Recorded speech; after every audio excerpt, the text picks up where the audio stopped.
কোনদিন কাবাঘরের সামনে গেলে বা কোন আত্মীয় স্বজন গেলে বলবেন, কাবাঘর দেখার সাথে সাথে প্রথম যখন কালো অংশটা চোখে পড়বে, যখন আপনি মসজিদে হেরমের গেট দিয়ে ঢুকবেন, যখন ওই Fahad gate, King Fahad gate আছে, যখন ঢুকবেন অনেক দূর থেকে কালো কালো কাবাঘরের একটু একটু দৃশ্য ভেসে উঠবে চোখের সামনে।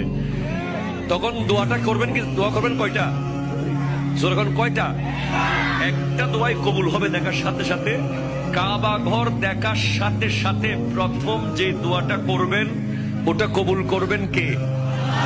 এখন শিখে নেন, অনেক মানুষ জানেন না হিকমত। আপনি একটা দোয়া করবেন, একটাই শেষ, একটা সুযোগ পাবেন আপনি, কিন্তু আপনি এমন এক দোয়া করবেন যেন যতদিন ওখানে থাকেন প্রত্যেক দোয়া কবুল হয়ে যায়।